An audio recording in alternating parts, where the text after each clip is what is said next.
The Y Factor. Joining us on the line from Queensland is Sister Mariam, a survivor of the Mavi Mara. Welcome to the show, Sister Mariam. Thank you.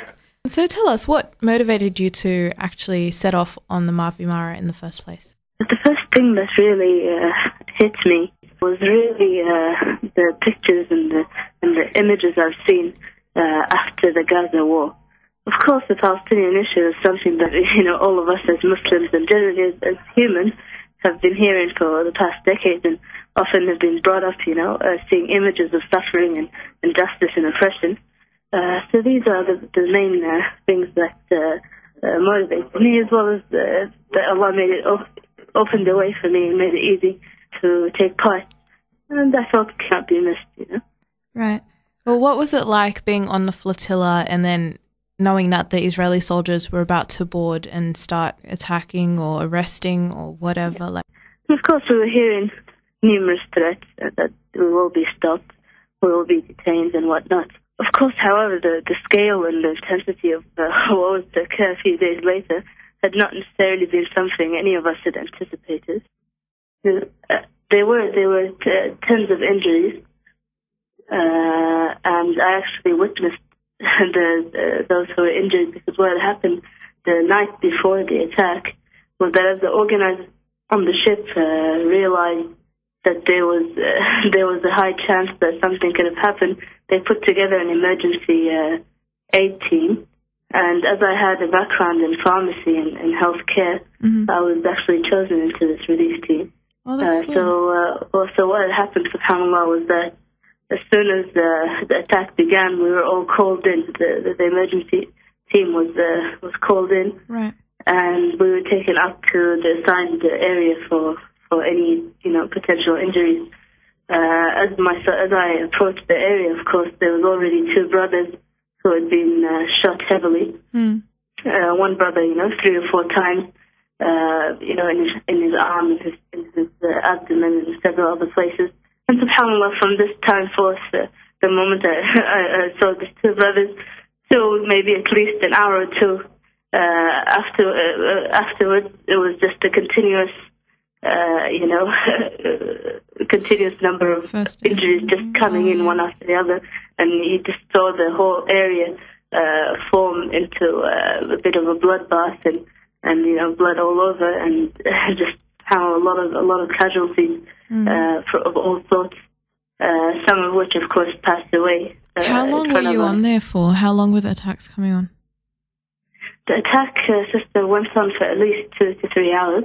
Soon after which, we would hear through the system that the Israeli military basically announcing that we have gained control and occupied the ship. And you need to follow our orders, basically. Wow. So that was really when it was only with all the chaos and with everything going on, that was really when it struck me what had happened, because of course before then I was just busy trying to attend to the injured. That must have been a one-in-a-lifetime experience. Would you ever be prepared to do something like that again? It was definitely a one lifetime experience, but it was an experience that taught me a lot, as though God had allowed for this to happen so that we may taste a few minutes or a few hours of the life of Palestinians and the life of oppressed people all over the world. It was something which I felt had a great impact, and as much as we grieve over the brothers who gave their lives and we miss them dearly, we also believe that the blood which was spilled on that day and on that morning, had brought a lot of good out of it, and this is something which we're very grateful for. As for me going on another journey of the nature, I would, inshallah, I ask Allah to make it easy, and I wouldn't hesitate. I don't believe I would hesitate to, and I hope Allah will give me another opportunity. Inshallah. Well, thank you very much for sharing your experiences with us today, Sister Mariam. And, it's really good to see that there are examples of people actually being proactive about Palestine rather than, just kind of complaining at home in front of the TV. It's always good to have examples of proactivism out there. So best of luck for the future, and thanks again for coming on The Y Factor. Thank you so much, sister. Jazakallah khair. The Y Factor. Palestine, long live Gaza, Palestine, Ramallah, West Bank, Gaza. This is for the child that is searching for the answer. Wish I could take your tears and replace them with laughter. Long live Palestine, Palestine, Palestine. Assalamu alaikum and welcome to this week's Religious Corner. I'm joined in the studio today by Malak Naimi, who was a 23-year-old pharmacist and a Palestinian herself. She featured in a documentary about human rights and is a frequent guest on SBS Radio speaking about Palestine. Welcome to the show, Malak. Thank you, Amatullah. As usual with the Religious Corner, what we like to do is take a religious perspective on what's happening in the world. So today, inshallah, Malak will be taking us through some Islamic perspectives about Palestine. All right, so Malak, can you tell us if there's any specific ahadith or ayat that is in the Quran that refer to Palestine? Well, Palestine is like a main vein in the Islamic religion. Our first Qibla was actually Masjid al-Aqsa in Jerusalem, Palestine, and it stayed like that for 13 years until Allah subhanahu wa ta'ala told the Prophet to change direction to Mecca. Also, we all know the story of the Isra and the Mi'raj in Surah Al-Isra, chapter 17 of the Quran, where Allah describes the journey of the Prophet from Mecca to Jerusalem, where he prayed as an imam with all the prophets behind him. And this happened in Jerusalem in Palestine. So you can see how significant it is in the Islamic religion. To have all those prophets there all united. Yeah, and the Prophet praying there, as an imam. SubhanAllah, it's something great. And he also, in that surah, he also blessed Jerusalem, Al-Aqsa, and the surrounding area, which is obviously Palestine. So it's a blessed land for us. When you say that he blessed it, does that mean, did he make a certain dua for Palestine or just his presence? Allah subhanahu wa ta'ala is the one who sent the blessings. So he says in the surah, Al-Masjid al-Aqsa, alladhi barakna hawlah. So we blessed the Aqsa and what is surrounding. So this is a blessing from Allah subhanahu wa ta'ala. Yeah, definitely. And all the people of Palestine have that blessing as well, I guess. Yeah, alhamdulillah. And it's something that I come across. People think Palestine is just for the Palestinians. It's for every single Muslim. Because as we're discussing, this is part of Islam, and it's something we should all hold dear in our hearts. Yeah, definitely. Yeah. And I think it does in the Arab community, Palestine, everyone's always so supportive of Palestine. That's right. It's in our hearts. Is there any indication in the hadith of the Quran about what's going to happen in the future in regards to Palestine? With the future of Palestine, you got to look at its past. So the Prophet has told us that with Palestine, the history repeats itself. So you look back at the history, how there's rises and falls always in Palestine. It's in the hands of the Muslims, then it's in the hands of the oppressors. And that's like a cycle. So the first big cycle that you can see is when it was in the hands of the Romans, and then Umar ibn al-Khattab took over from there and freed Palestine. Okay. Then it fell back into the hands of other oppressors, and then finally the Crusaders. And then you see Salah ad-Din came out and freed Palestine. So now it's gone back into a sort of dip, unfortunately. So we're waiting for that day that the Rasul promised us, that before Judgment Day there will be, inshallah, the freedom of Palestine again. Yeah. It gives us hope. It does. It does. Sometimes you think it's not going anywhere, but inshallah, like the Prophet said, Prophet's inshallah, told us, so inshallah. So what is the significance of Palestine in our religion? Like you're saying about Isra and Mi'raj and all those kind of occurrences.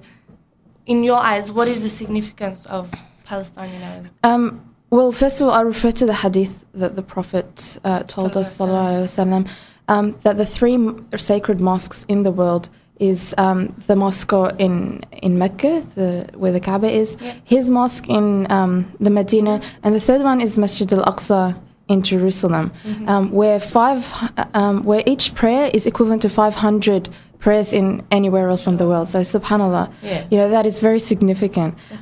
Another thing that the Prophet told us about Jerusalem is that it's sort of like a gauge. It's a reflection of how well the Islamic community, the Ummah, is sticking to its deen. So a good sign. That is not a good sign. So if it's in the hands of the oppressors, we know we're doing something wrong. We're not following Islam. We're caught up in the worldly things. When it is free, we know that we're on the right path. So you look at Jerusalem and it reflects the whole Ummah. Okay, so that's the significant. Yeah, it's like a thermometer, if you want to call it, of how strong our iman is.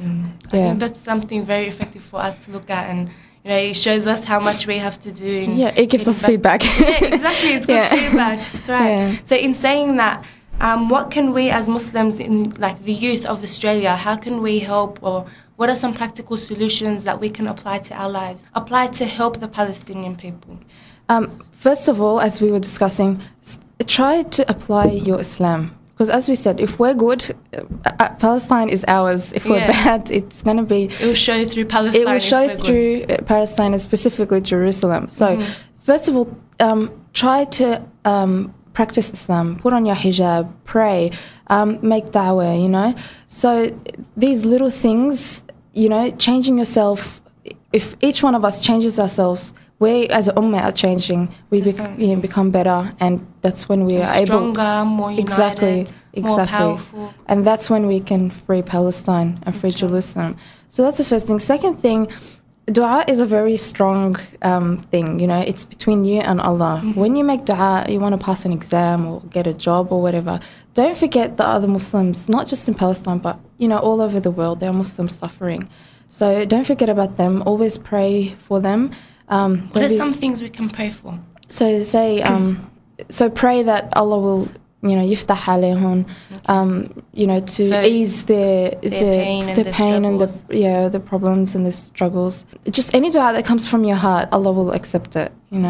That's the second thing. Then you've got financial assistance, obviously. So there are some organizations that can, take over money to Palestine, to other suffering countries. So even, everyone knows about sadaqah, how it's the rewards are multiplied manifold, and just have the intention that you want to help your fellow Muslims, and inshallah Allah will reward you for it. Anything will help, Just that little payment might make the biggest difference. $1 a month, if your intention is pure, inshallah Allah will reward you for it, and it will help them. And especially with the dollar now, it's worth much more. That's right. Inshallah. That's right. Yeah, was there anything you wanted to add at all? Yeah, there's another thing that you can help with. It's the boycott.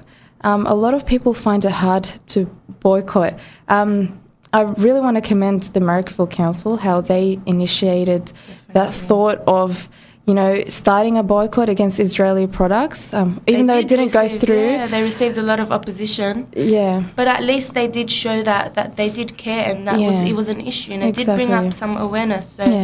So it's not just about because our country has relations with Israel, it's about human rights. That's what Marrickville Council, I think, was standing up for, the human rights in Palestine. So these people don't have the right to live, they don't have the right to eat or drink or move freely in their own ancestral land, So they're deprived of all human rights. So a boycott would say something, say, look, we're not happy with this. So, if you give up your can of Coke or your Macca's for the day, you're helping people, you're helping the Palestinians, So what are some other products like? Well, you've got mainly the fast food chains. So your KFC, your Macca's, your Coke, your Pepsi.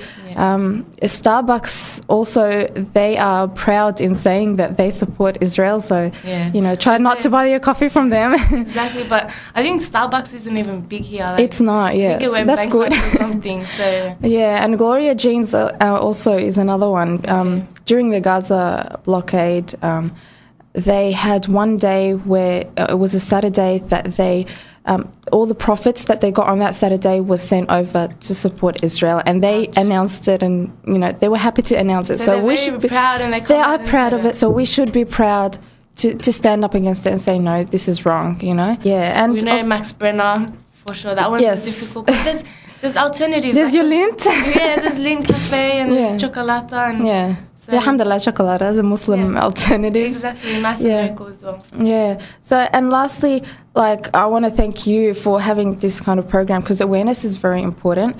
You need to learn about the history and the history of Palestine, because it is, as we said, a main part of Islam. And it's very rich and valuable to us.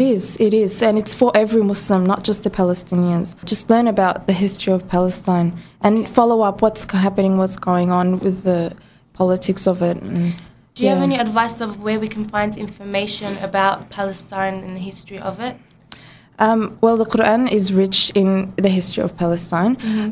You've also, the internet has amazing things that you can find. Islamic bookstores would have some about the history of Palestine. All right, Jazakallah khair, Malak, for coming in and talking to us about Palestine. Go on. We really appreciate it, inshallah. Okay, thank you very much. Assalamu alaikum. Wa alaikum salam. The Y Factor. Welcome back to the last segment, listeners. We're going to wrap up today's show with a couple of events that are coming up. So the first one, inshallah, is the Wisdom and Spirit in the Theology and Practice of Islam course, which is held by ISRA once a week for 10 weeks. It starts on Thursday, the 26th of May, from 7 p.m. to 9 p.m. The venue is Level 3, 128 to 132, South Parade, Auburn.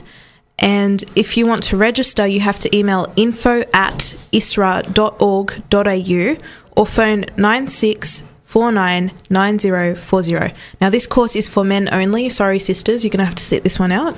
But they can attend this Friday's fundraising campaign, or the Middle East campaign for Libya, which is organised by the Muslim student associations across New South Wales, in particular UTS, USID and most of the UWS campuses, along with the University of Newcastle.